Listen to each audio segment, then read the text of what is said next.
This looks like a nightmare, but it's real history. Two young princes, the king's own sons, were sentenced to a terrible fate by their father. Their crime? They wanted his power. Their punishment?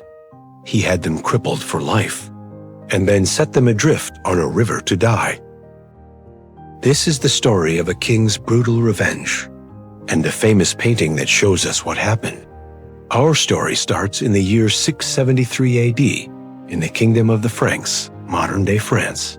This period is called the Dark Ages. It was a brutal time. Back then, a king's throne wasn't just a symbol of honor. It was the ultimate prize, and everyone was fighting for it. Often, a king's worst enemies were not foreign armies, but his own family, his sons. This is the world of King Clovis II. In his world, you held on to power through fear and brute force. King Clovis II had a fierce temper. He was a king who knew how to be cruel to get what he wanted. He had sons, and as these sons grew up, they became impatient. They wanted to be king themselves, so they made a huge mistake. They started a rebellion against their own father. The rebellion failed. The king's army easily defeated them. The brothers were captured, put in chains, and dragged before their father. They were no longer princes in his eyes. They were traitors. And for traitors of royal blood, a simple death was not enough. The king had to make sure they could never, ever challenge him again. This is the moment a painter named Luis de Madrazo made famous years later. His painting doesn't show a battle. It shows the horrible aftermath. Look at their bodies. See how they are twisted? They aren't just lying down ... they are broken. The king's men had crippled them. They cut the tendons behind their knees so they could never walk properly again. This was done on purpose. It meant they could never lead an army, ride a horse, or stand strong like a king should. In a world of warriors, they were made helpless. Their broken bodies were a message to everyone. This is what happens if you defy the king.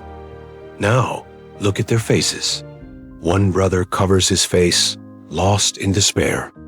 The other looks out at us, his face showing both terrible pain and the shock of being betrayed by his own father.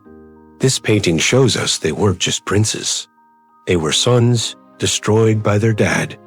But for King Clovis, crippling them wasn't enough. He worried that keeping them alive, even as cripples, could inspire others to rebel. He needed them to vanish. So he chose a final, cruel punishment. His men carried the broken princes to the Seine River. They placed them on a small, wooden raft with no oars. They were given no food and no water. Then they pushed the raft into the river's current. This was their death sentence.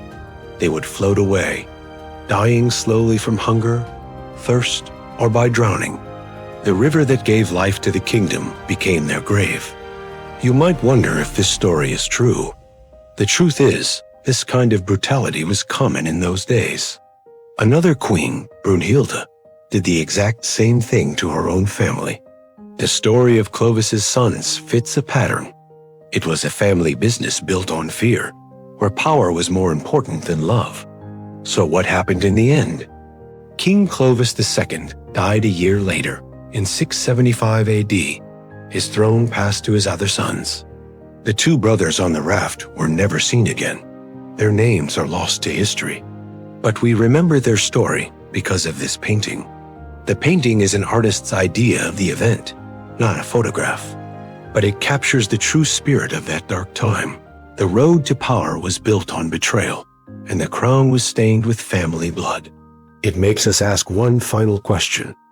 In the fight for power, what is too high a price to pay? For King Clovis II, the price was his own sons. What other dark stories from history should we not forget? Tell me your ideas in the comments below. If this story shocked you, hit the like button and subscribe for more tales from the past. Thanks for watching, and that the crown, for all its gold, was stained with the blood of kin. It forces us to ask a final, haunting question. In the dark struggle for power, What part of our humanity must we sacrifice? For Clovis II, the answer was his own sons. What other forgotten stories of history should we remember? Let me know in the comments. Thanks for watching, and if you enjoyed this journey into the past, please consider liking and subscribing for more.